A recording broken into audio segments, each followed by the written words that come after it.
Does everybody have your time cards? Super. I'm Maria Wolf. For those of you guys who haven't been here before, I work with the city of Albuquerque.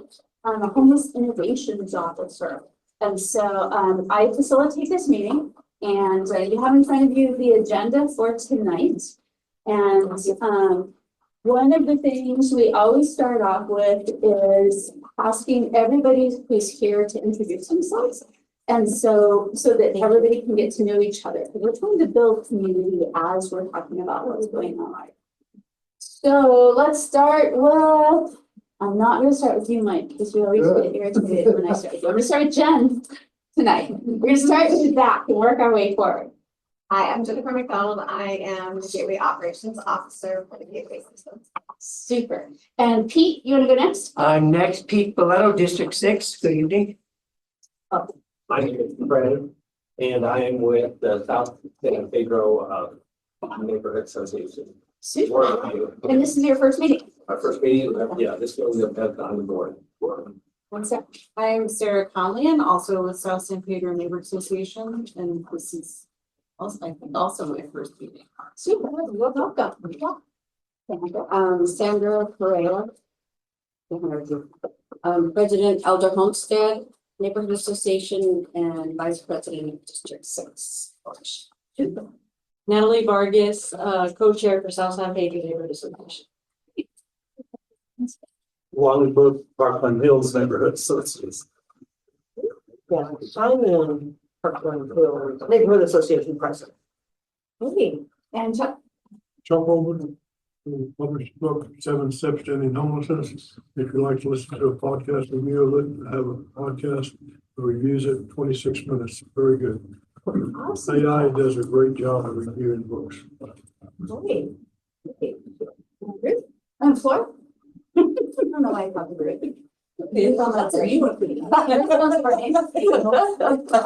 Hello, everybody. Good to see you. Flora Lucero. I am the Gateway System founder. Mike Wachowski, near the number, north of the Fairgrounds. Great. And last but not least, Flor. I'm Laura King, the Senior Crime Prevention Specialist with APDs. So the next thing we're going to do is review the community guidelines. And so we, and I just realized if they're not on the agenda, which they usually are, and that's crazy because I really wanted to talk about this a little bit today. We had, our last meeting, we had some disruptions in the meeting. And so our community guidelines, communication guidelines, and I'll take these out, but the first is to be hard on issues, but easy on people. Because there are a lot of concerns we have, but we're all here together, right? We all care enough to be here. And we're giving up time at home. And so let's remember that we're all part of the same community. And so the second is listen to learn, seek to understand. So try to hear what they're trying to say. Don't like get hung up on grammar or if they use the wrong word or something like that. And respect the speaker, but also respect the listener.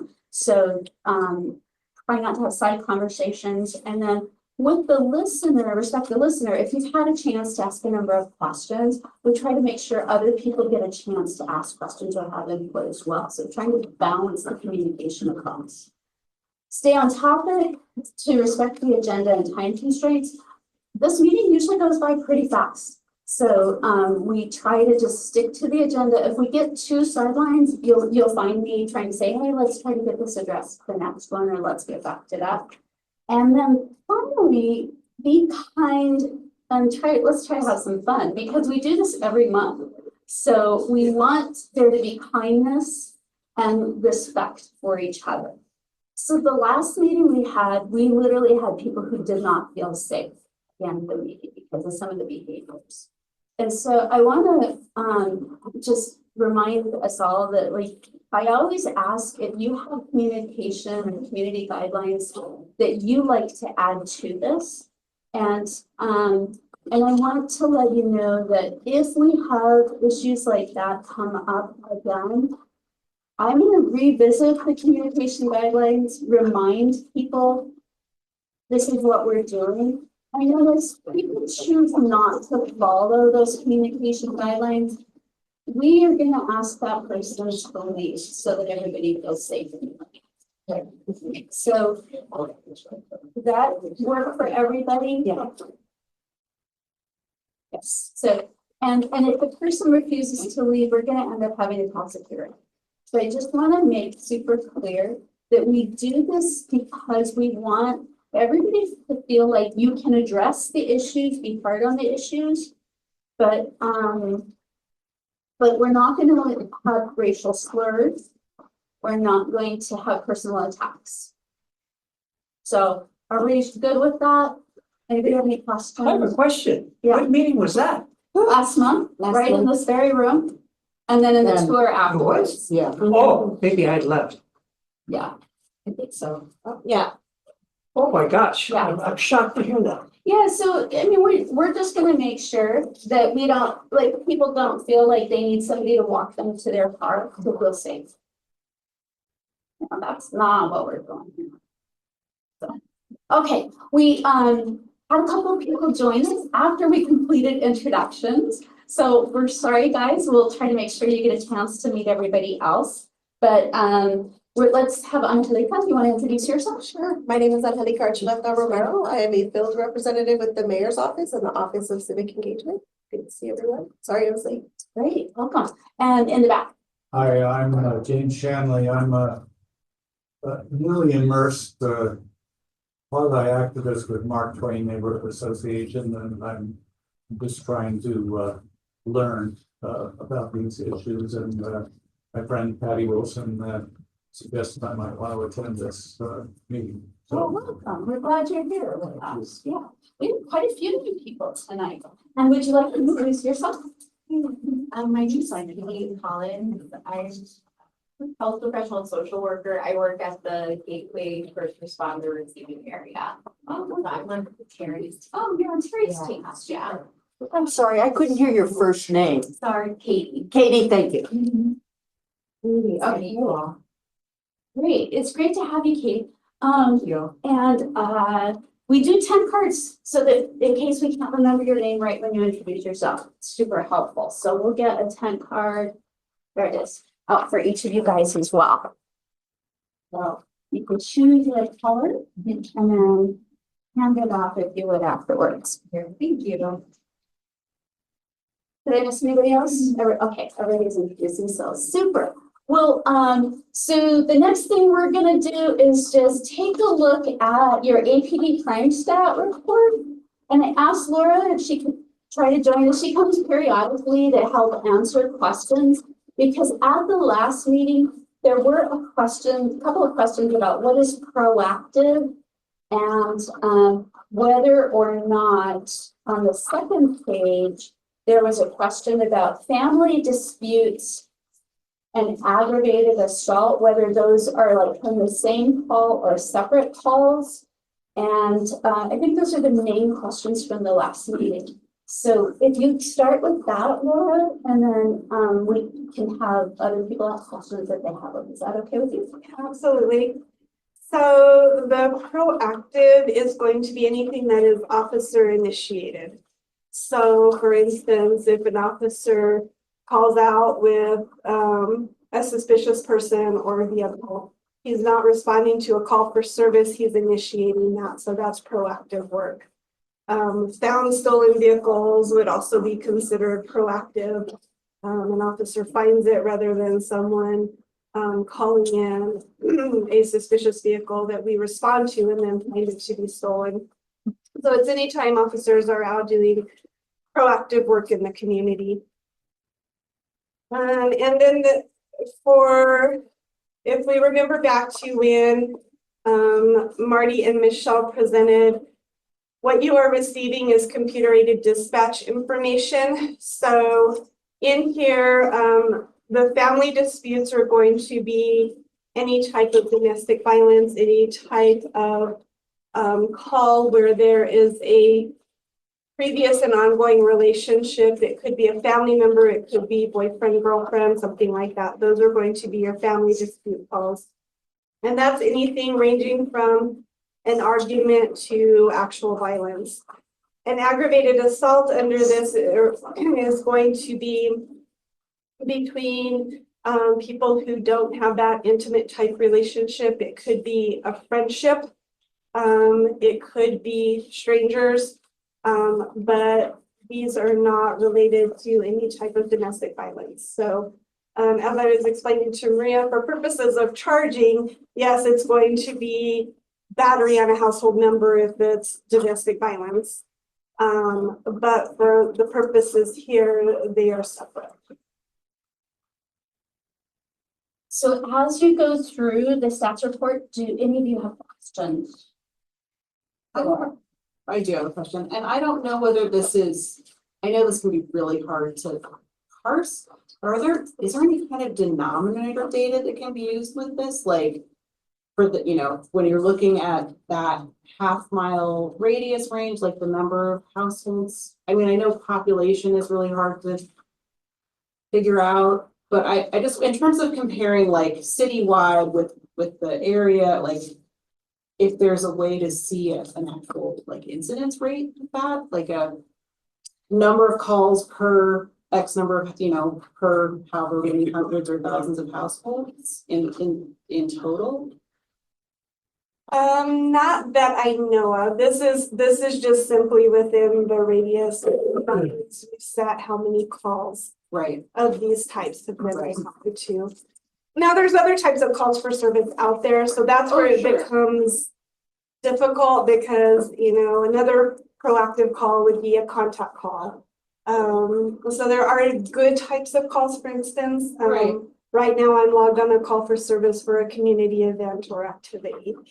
So yeah, I don't know that we have it broken down to that level because we'd have to import data from other departments into our system. I guess I'm not thinking in terms of total calls, but in terms of like within that radius, how many households are in that radius? So we're saying something like, within the half-mile buffer, we have X number of proactive calls, and in that zone there are 6,000 households, about 3,000 households. What the households.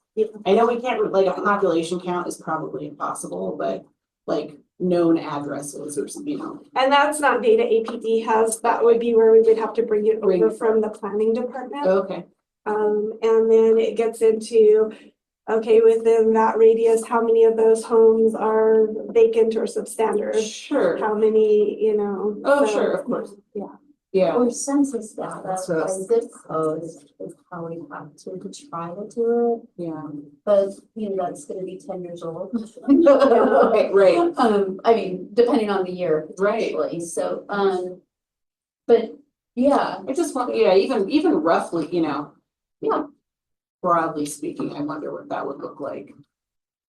Just to have a better comparison of, I don't know, the smaller area to maybe a lot, something more southeast versus the rest of the city. That would, I don't know if that'd be helpful for anybody, but looking at ratios. We started this in May. Is that when we had the guys from APD staff? I'm trying to remember. Yeah, I think it's been about 6 months. Yeah. So what we may want to do is after like a year of sort of looking at it, decide like what else do we want to pull or look at or be able to compare well, as we're revisiting it. Because those are good questions for like having a baseline that you're comparing to or something like that. So, and that's part of what this is supposed to really help with is kind of looking at like what's going on over time. So definitely. So that's a lot about what this group was looking for when we met with them. So other questions? Yeah. Since clearly there's been a spike up with the proactive calls. And I know you had mentioned in some other meeting, Laura, that there has been greater vehicle attention, let's say, from the police of doing stops. Can you break down, just in general, why there's clearly, a 50% increase? We have TAC plans that are happening up and down Central Avenue and within a couple of blocks of Central Avenue. We have warrant roundups that are going on, things of that nature. So there's ongoing operations. So I just would comment, since there's been a significant spike in the half-mile radius here, that probably some of the warrant work would be a good proportion of those. Perhaps, I don't. Yeah, I don't know the breakdown of it. This is all what our crime analysis unit is doing, so, I work with calls for service regularly, so I know some of the ones like the suspicious activity and things like that officers are out with. It could be any number of things, and as the operations continue, you'll see probably that proactivity. Thank you, Ms. Sandra. So out of curiosity, the red, which is the quality of life, what type of calls go to that? So on that's going to be your biggest column here on the back. Yeah. So that's going to be, they have welfare checks, direct traffic, that's like PSAs that are blocking off roads and things like that. Those are these ones. Oh, okay. Yeah, missing person. Okay, They have yeah, warrants sorry. listed under Yeah. there. Yeah. loud music. So yeah, all of those are defined within at the top, violent property, quality of life, and what the different. So that's a huge spike for our. So what that means is you have the more proactive, and then you have the higher level enforcement. Which in past meetings, this group has asked for. Yes. And again, these are simply calls for service. These are not, we don't know if an arrest was made, if a report was even made, but these are what the community is reporting. I have a question on the call types you have for shots fired 3. So only 3 people called in to say they heard a shot fired, or how do they? I mean, I hear shots every night, all the time, and I talk to my neighbors and they hear them and they call in, and I'm thinking only 3 people. So that's when they call like 911, 311, 911 or 242 cops. and only 3 people called in. But that's probably pretty likely at this point, because a lot of people know through the news that ShotSpotter is already part of the community. So how many of you have already heard of ShotSpotter and like just feeling like you know what I know? Yeah. Okay, so I actually don't call shots in very often anymore unless I've been told that my area, or is it covered? So what do you think? Don't assume. Only about, when we get done with the expansion, only about 20% of the city is going to be covered. The way we place those is by actual calls for service, actual data. So don't assume your area is covered. So if you do hear that activity, please do call in. I think we're so used to hearing it, especially in our neighborhood on Trumbull, that we just get like, okay, it's another gunshot. Yeah. Hopefully it was the bad guys. That, Didn't hit the house, so. Yeah, and I make sure my bedroom, I stay, below the brick wall, dead station that I way. live in Durant, same thing. I mean, it has gotten better, but I mean, there's times, and it could be they're shooting at animals or cats or dogs, or, firing up in the air. I mean, Lord only knows. All of that you described is negligent use of a firearm. Yeah, it's all. And if still you're illegal. within, and if you're within how many feet of a school, that's a federal offense. Yeah. That The happens all other the thing time. is that we dispatch, on shots fired calls, we dispatch police officers and or crime scene specialists to collect casings. And we put those casings into a system called NIBIN, which is very similar to a fingerprint system, just looking for those unique marks on casings. So we can match those casings up to other crimes that have occurred. Because like I'll hear like 5 shots or 10 shots, whatever, but you never see a police presence, you never see anything. So I'm like, I guess everyone's just gotten immune to the idea of gunshots going off or. I No, don't see any. officers actually do go. They do go. They respond to calls. They Now, respond yeah, calls, and if they're not not- just the shots. well, if it's a shots fired call, Uh-huh. yes. Yeah. But if nobody's calling it in, Yeah, um, it's really sad that's only a 3, in my opinion. no, it is. We encourage you all to Yeah. call them in. And the other reason to call in is we are getting ready to go into a bid. So once your officers get to move around the city, change their schedule, change the area command they work. And one of the measures of how many officers are assigned to a particular area command is calls for service data. So if people are not calling in, resources are going to be shifted Exactly, elsewhere. which makes sense. Yeah. Okay, thank you. So, Jim? Yeah, I guess it sounds like the takeaway is to stop being complacent. When you hear something, I mean, I try not to be, but in the middle of the night, you're like, somebody else called. Yeah. Okay, I will. And Make behind you, some, yeah. I Jake? wasn't quite able to follow what you meant when you said only 20% of the city was going to be covered. What covered by what? By ShotSpotter. ShotSpotter is technology that has sensors and it triangulates where the gunshot is from. So It's, it's a located it's- device, yes, a sensor. device. yes, I And see. it's very expensive, Very expensive. or Which we is why cover the we have whole city, I'm 20%. sure. yeah. Yeah. So Yeah, like in the it's in the village. parts of the city that have the highest incidence. Okay. So, Well, I always report shots and I say, from my location, it sounded like it was 3 blocks to the west, southwest. And if enough people call in, they're triangulating it and they say, okay, it's right behind the Smith store by your house. Right.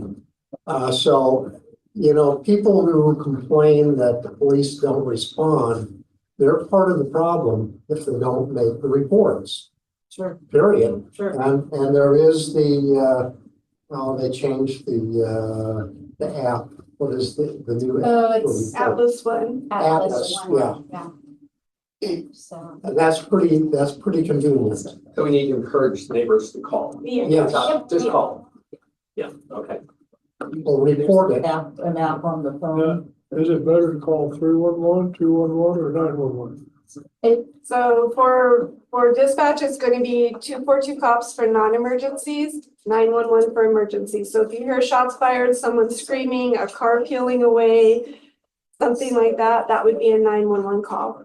If it's what Mike described and it's in the area, that would be a 242 cops. 311 again is an email relay system. So I get those in my email, but if it's the middle of the night, I'm not going to get that till the next day. And there's not much that we can do with that other than I update it and say, please call. Most calls would be just 242 calls. 242 cops. 242 cops. One time somebody pulled up to my gate and unloaded, they were big. Don't say a body.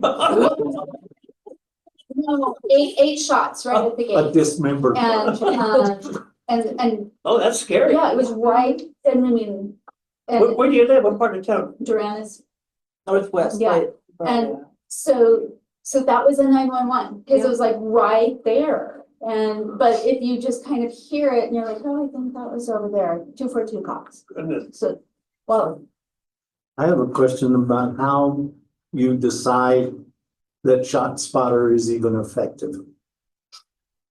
that's a high-tech question that maybe we'll have to have somebody come in to address. Well, I don't mean that it reports. I mean, how do you determine that it's helping the neighborhood? Well, they've actually solved crimes with the casings that were found and linked crimes to the person that they got the gun on. They have been able to find the casings within feet of where ShotSpotter said it was. So I've heard a lot of good things. I've heard some other things that are kind of like, well, maybe it's not that great. But, you know, so I think that we'd have to have somebody really come in and tell you how it works and what's good about it. I have heard that between ShotSpotter and the, what's it called, the NIBIN, that they have been able to like, be like, wow, this guy that we got this gun from has been tied to these 2 other murders. But essentially, they're still there X amount of time after the fact.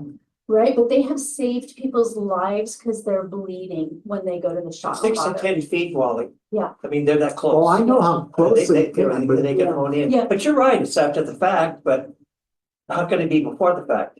But they've caught people from bleeding out because they were able to get their bleeding out. I guess my point is if they're very expensive, like you say, Very. perhaps the neighbors calling in is just as effective. Yeah. That, my opinion, the neighbor calling in would be the best deterrent. I agree. Always. Go ahead. Oh, she was before, then I'll go. Oh, I just want to sort of reiterate what the discussion about recording at our neighborhood meeting on the 8th. Lieutenant Chacon from University Heights attended and made comment about the importance of certainly recording, but also if there was, let's say, criminal activity that has been caught on video, that is really good to report to the police, ask for a police visit. Because then that can be, if I'm correct with what I heard Lieutenant Chacon said, they can transfer it into their system in a quicker, more expedited manner so that it can be useful. If you have And they- video on your Ring cameras, Yeah. they can import it. And they can actually send a link to upload that directly, and it goes to evidence.com, which is the same computer cloud or whatever it is that the on-body recording devices upload to. that was- If someone finds casings, what should they do? 242 cops, don't touch them? 2 cops. Best practice, don't Yeah. touch them, stop. That's correct. And you give them the details and you can also, I've taken photos of it, but I don't think you can do that on Atlas One anymore. On the old app, you could submit photos of where they were. Yeah, okay. I just wanted to say, according to their website, March 13th, there was a 47% decrease in gunshots in one neighborhood. So they reported that back in March. That was Wisconsin and Chico. So that's the stats. That's good. But Chico is, just you hear that word Chico, that street, and it's just, You bet. you know. It is colder outside Yeah. too, so Yeah. people are staying in. Some shots of muffled time. Question is about like false alarms. I've just heard things about the technology and issues with it and false alarms. And I just think a lot about like how poor communities of color are like heavily over policed a lot of the time. Like just what that means for maybe them being sent to communities or maybe entering and exiting these communities when maybe they don't need to. And just kind of like the implications of that for, I just think about like police violence toward people of color. So ShotSpotter, are specific to ShotSpotter or? And just in general, but yeah, with ShotSpotter and to like. So ShotSpotter, so it can totally tell the difference between a firework and a firearm. Like that makes enough of a different sound. What I remember them having trouble with is air gun nails. Like the downtown team, when they were first testing it, when there was construction that was using an air gun. Like that would set off the ShotSpotter. It couldn't tell the difference between an air gun and a gun. Because it was still a gun. Like, But I will but, say yeah. that all shot spotters, they are reviewed by a human ballistic expert within seconds. But to your point, the latest expansion of ShotSpotter is the shopping area uptown and Coronado and Cottonwood. And how do they decide what communities to like and put this Calls for service. Calls for service. Types of calls. I've just read like. It's all data driven. So it's where the shootings are happening, it's where people are calling in shots, and if you'll remember, there were been, 2 or 3 shootings at Coronado Center just this year.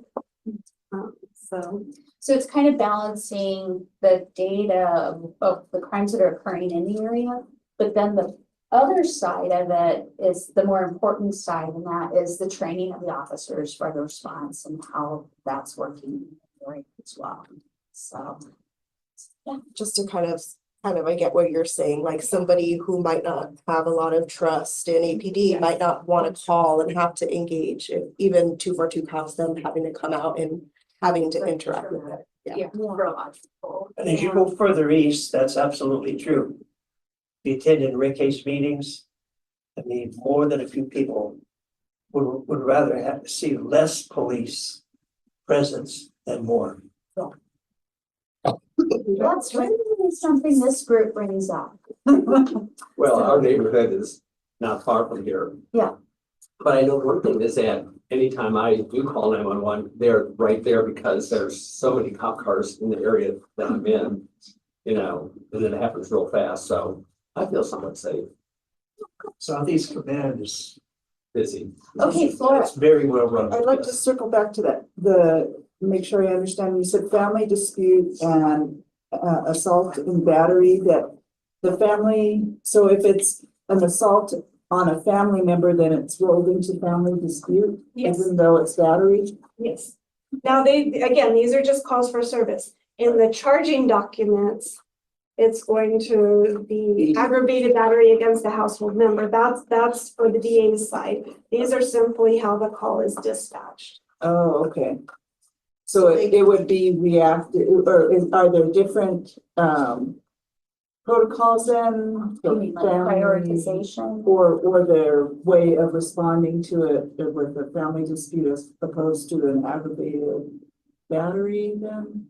It just kind of lets them know what they're going to, for their thought process. Domestic violence calls are one of the most dangerous calls they will ever respond to. Domestic violence and traffic stops. So that just lets them know what they're going to, lets them know there's going to be a family dynamic there versus this could be strangers. Oh, okay. So I don't like Angelica, so I still.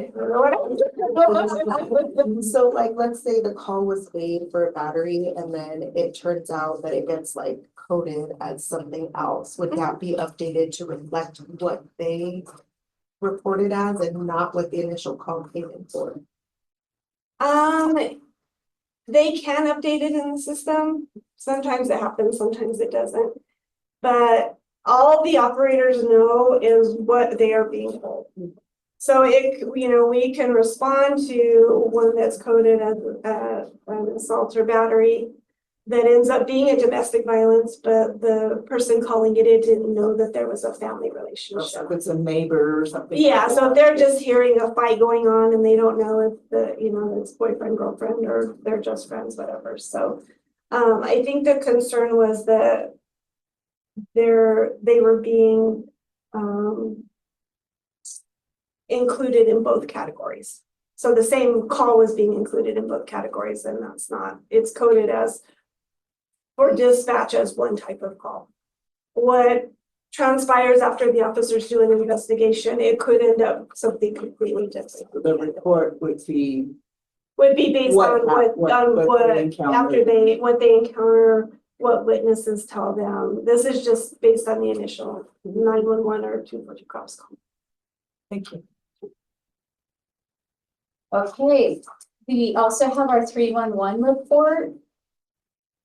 Carrie is not here, but if you have questions about that, I can ask her and then she'll bring answers. We didn't have any questions on this report in the last meeting. Clear. And last but not least, we have our Gateway Women's Center report here. And so one of the things, Flora, I'm thinking is that we should probably get this report and our first responders report together in a single page. So this gives you an idea of how the women who have been staying at that Women's Housing Navigation Center have been working out. At the last meeting, there was a question about what institutional setting meant. Because I think last month we had a couple of people, maybe one person who ended up institutional. So institutional can be that they ended up at a hospital, that they ended up in a jail, that they ended up at a treatment center. It's usually something like that is the institutional setting. I think the other destinations are when a person, one, doesn't tell where they're going, or if they have chosen to exit back into a shelter or the streets. So the other destinations are usually for when the individual has not been successful in the navigation process, is my understanding. Laura, does that reflect your understanding as well? Yeah, I wasn't able to talk to Ariel, so I was hoping to get some clarification. Okay, so she said that it's when they don't tell you, when sometimes they will just like go off with a friend instead. Sometimes they're going back to another shelter, they're going back to Gateway West, or those are the main ones she said that they see for the other destinations. Yeah. Does that include the ones I think we talked about last time, going to a bus stop or something?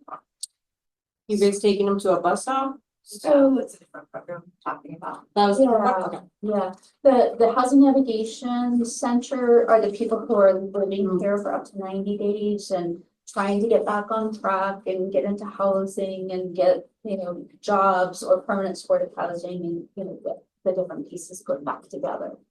So, and they get referrals from Gateway West into the navigation when the person, seems like they're ready to like do the work, because you have to be ready to really engage with services and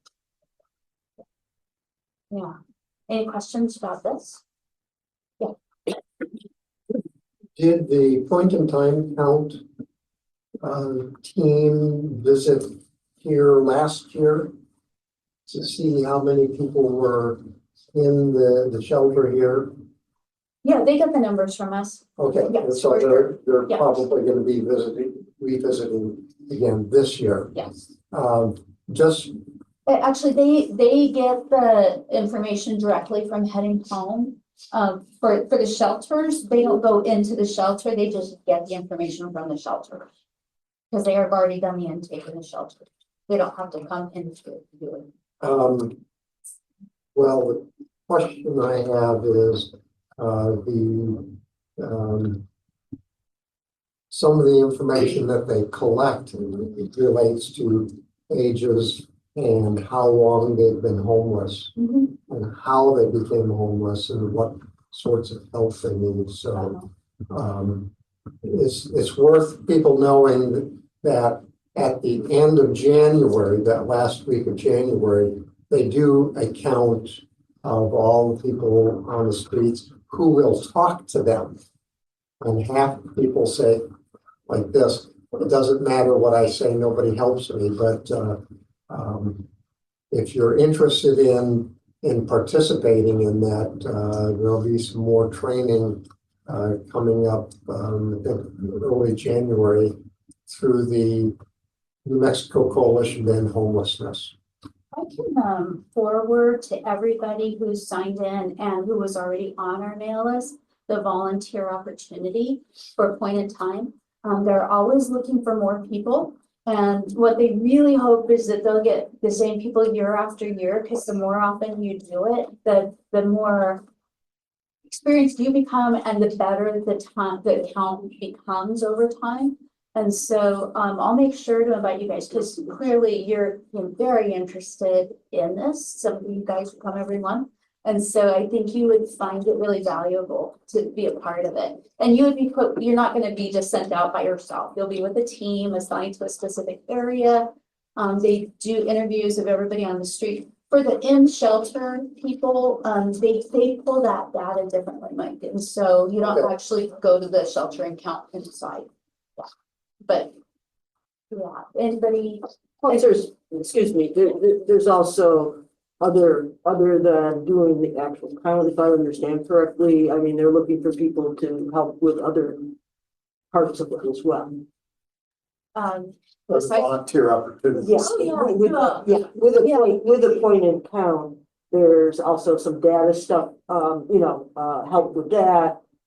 So when you do look at the registration, there's categories that you can Yeah. sort of put you yourself can into. volunteer every day, one day, different things, but you can also donate granola bars or gift cards, because they try to give people some incentives to participate in the count, to get a more accurate count. And then, and I'm also happy to send you guys just the general volunteer opportunities, because we have opportunities to volunteer at our Family Housing Navigation Center with kid programs. We have opportunities here at Gateway Center, and probably we'll have more increased opportunities soon, and then at Gateway West as well. We'll be serving Christmas dinner.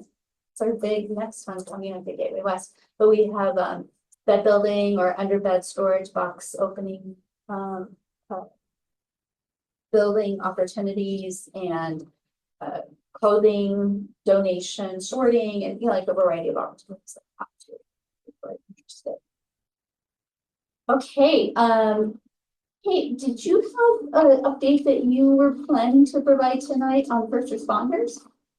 Am I putting you on the spot? It's okay. No, I mean, I'm happy to answer any questions about the site. I thought Terry was gonna be here as well tonight, but I don't have like the specific things to present. I know we are definitely continuing to get like a steady stream of folks referred to our site, and we're in this point being served close to 400 people, I think, since opening in the summer. So I get your reports every morning, and some of the things that stand out in my head are that you guys might want to know and just fill in whatever, is that I see somewhere between usually 6 to 12 per night on average. I think you can take 14 is the total number.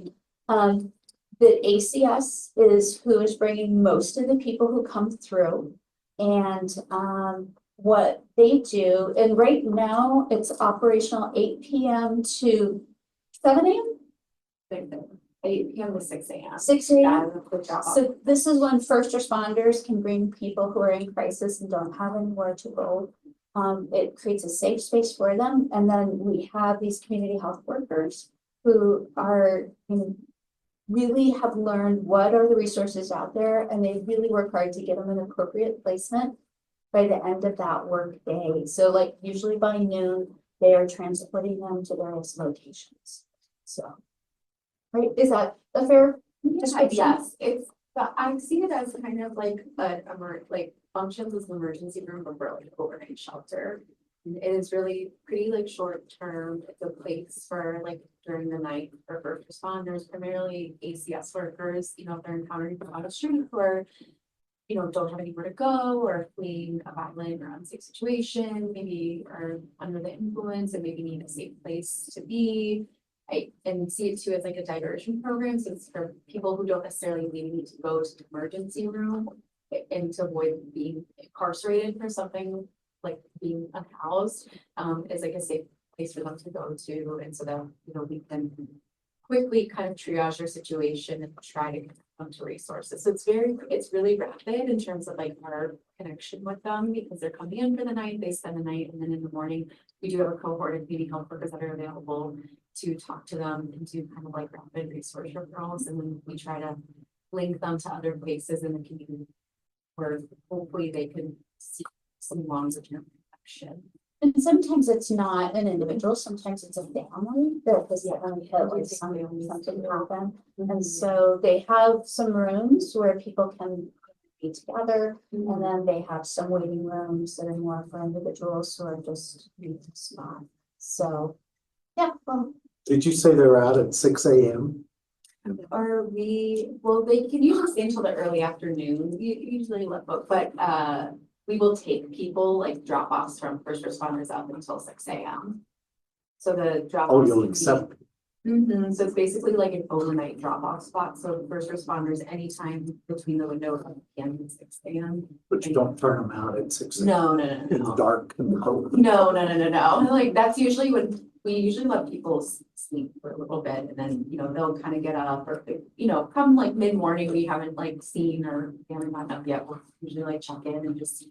Some people want to use the space just as like a chill, safe place to hang out, get some food, coffee, we have like hygiene products, we have clothing, you give them some like actual tangible resources too. Some people just want to use it for that, and that's totally fine. Other people do want to talk to us, to the community health workers that we have about like their situation, what's going on, what they're in need of, what they're looking for.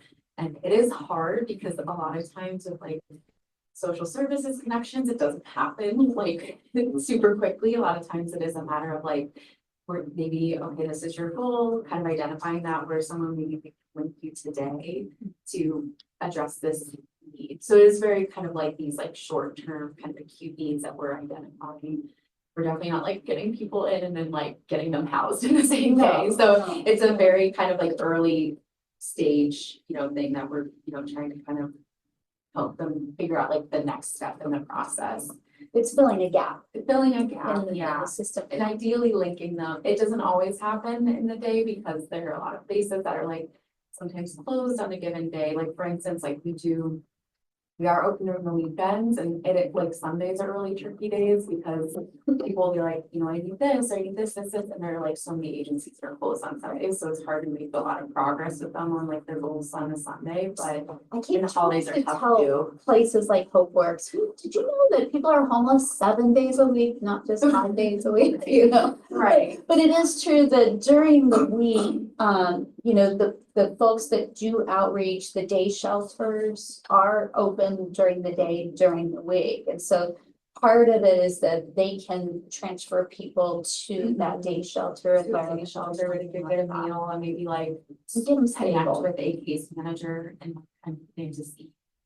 Yeah. It's ideal when, it doesn't always happen like this, but it's ideal when things line up with like the women's shelter, for instance, and like we can put a referral in and the women's shelter is like, actually, we do have beds and we can, there have been a few times we've been able to like link someone right over to the women's shelter, which is somewhere where they can stay from to, a much longer term, at least sometimes up to a few months, depending on the, the fit and their experience. Yeah, so Jen. I was gonna piggyback off that. So Katie and her team are an important part of our city wintering sheltering plan. And so just want to give a shout out to ACS every time I can, because they're a key partner for us. They do the majority of our transports to first responder. Yeah. But part of our city wintering plan is an emergency winter transport that runs from November 1st, I think, February, March. Usually March. So we actually have a driver team that works nights and overnights. And if anyone calls a number and wants to be picked up and be brought in out of the cold, ACS will take their van around and go pick them up. And so they're working all nights and they are encouraging people to either go to first responders or to Gateway West. So we started that program on November 1st. We are already over 700 clients served. A majority of them are going to Gateway West. So as we hear in the community, no one wants to go to Gateway West. We're going to Gateway West. I think I got the report last night. They transported 25 people to Gateway West last night. And I think 6 to first responders. So I will always give a shout out to ACM. Such a crucial part for us. They're huge. Yeah, we're almost out of time because if we're gonna go to tour, it always takes us a while to get going and get walking over there. If you have other questions, feel free to ask as we're walking over. Is that okay with everybody? Did anybody have any other burning issues that you wanted to make sure we get addressed tonight before we head off? Yeah. Just one clarification, on the map here, where it says the Gateway half-mile buffer. It looks like it ends on Catherine. And then the public safety district ends on Zoom. Is that correct? So who is responsible for the pink section? Is it? I know at one point Gateway had an encampment team or an encampment. I guess it would be a team that would go out to address encampments within the half-mile buffer zone of this area. And then I believe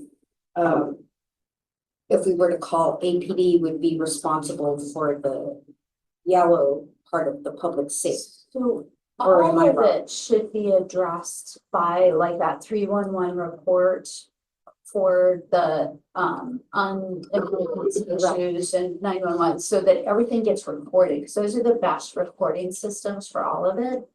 For your use for reporting purposes.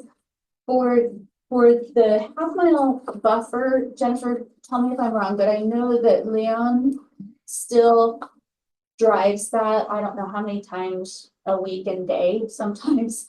But I see him on the encampment enforcement meetings that we have regularly throughout the week, reporting on different things and making sure that the solid waste team is doing outreach, ACS is doing outreach, and then it's getting scheduled for cleanup.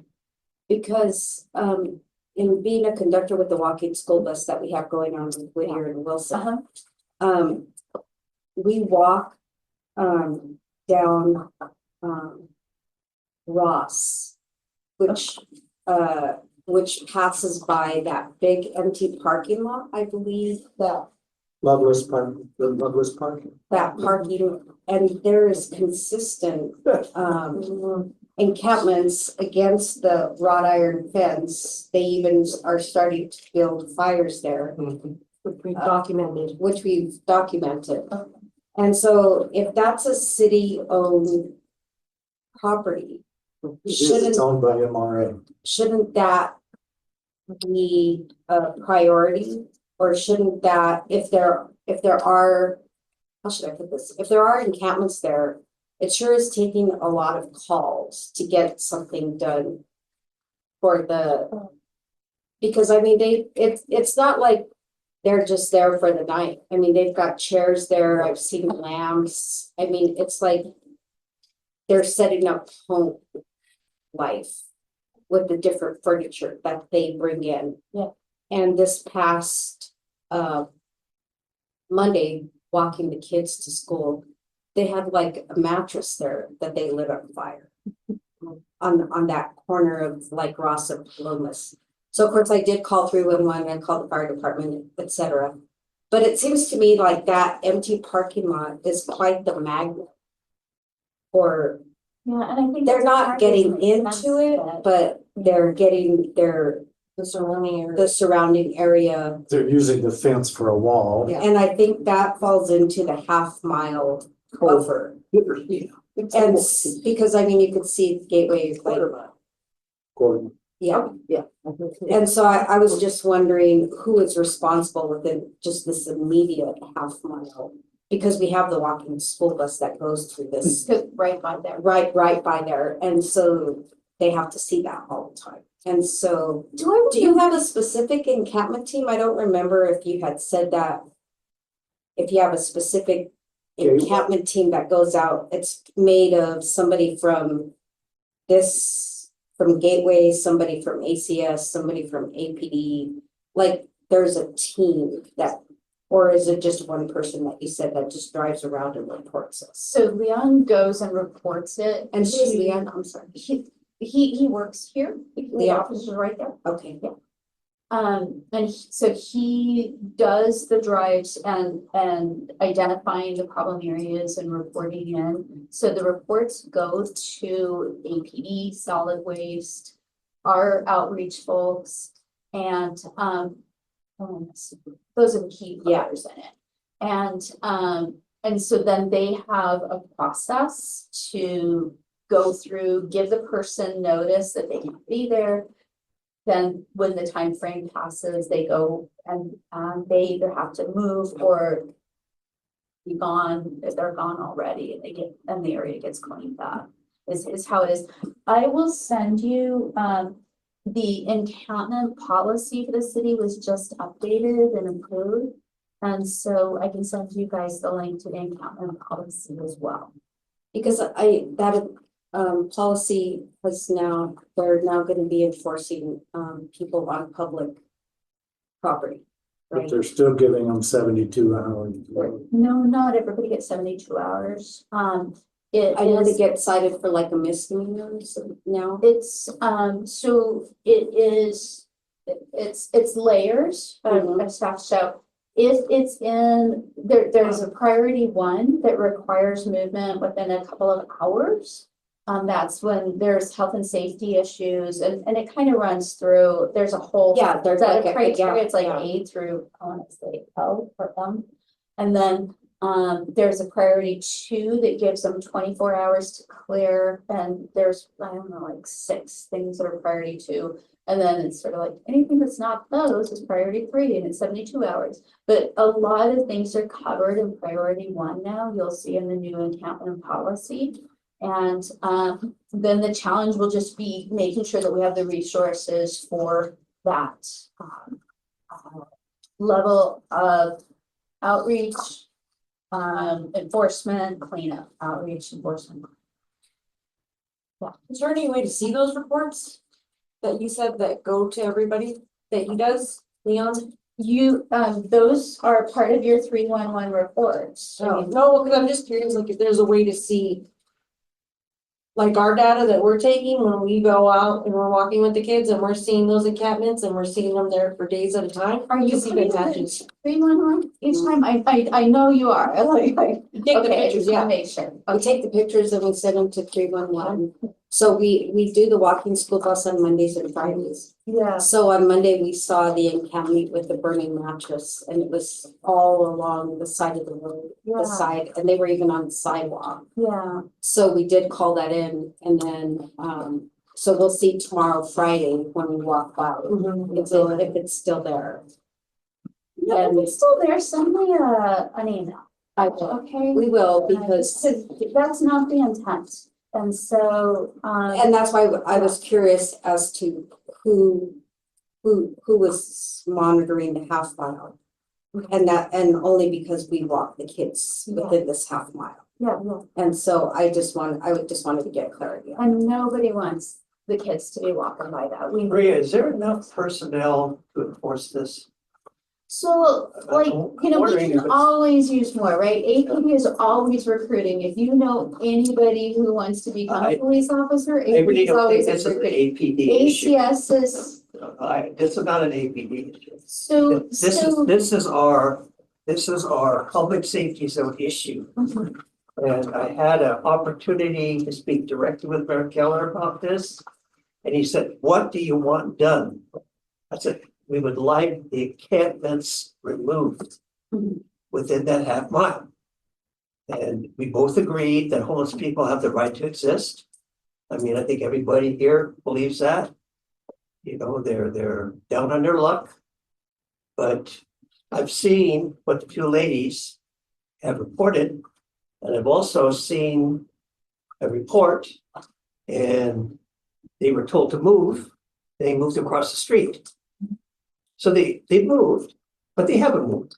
So let me send the new policy out to you because it does clarify where they'll have to move. And it is also clarifying the outreach that goes with it, encouraging them to come into shelter, to try to engage with services.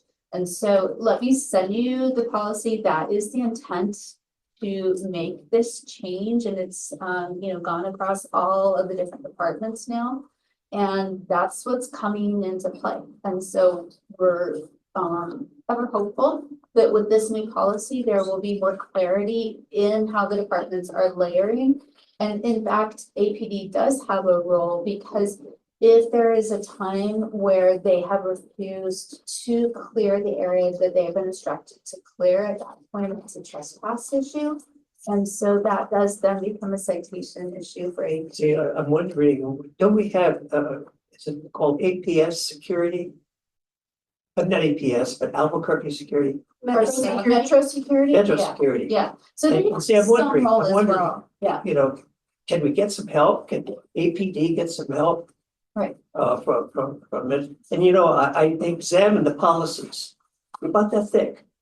One on top of another, on top of another, on top of another. And, you know, it's not that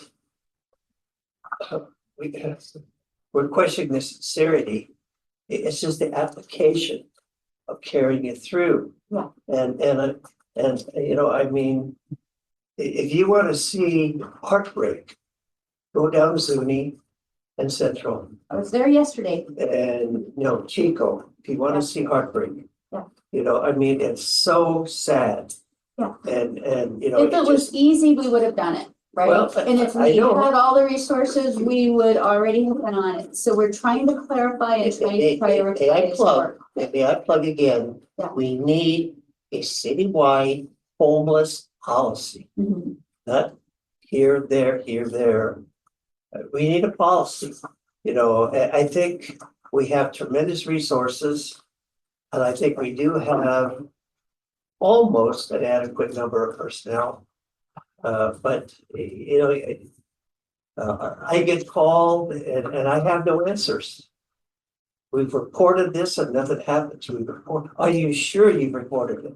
Or did you just wander? Are you reporting to me? I'm the wrong guy. I said, I will follow up. I'll follow up, but did you? Yes, we did. And I'll go back the next day.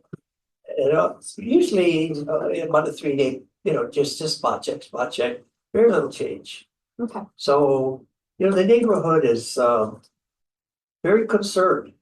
So I'm thinking maybe with this new policy, if we call 311 and we can quote a policy and the letter to say this is what's happened You'll have on it. this day and time, that would enforce it more, or that would bring it to better, more attention, if I could say, well, according to the city's policy, this is what's supposed to be happening. I think if you search cabq.gov, you can find it. I've got a copy of it. Okay.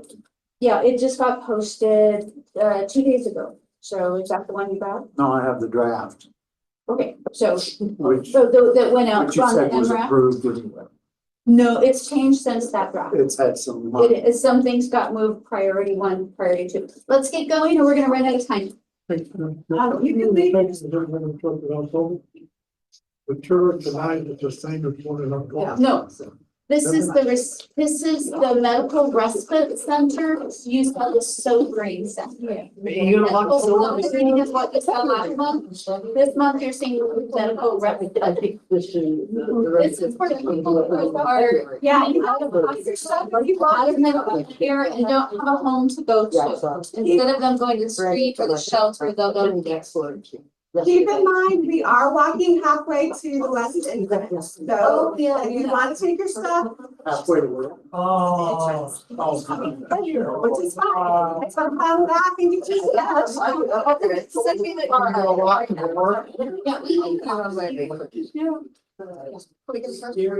You can take your stuff or you can leave your stuff. We won't come back here. We'll be walking. Grab a water. We won't have any refreshments there. Let's go. Run out of time, guys. So I looked at the emerging infection program, so it's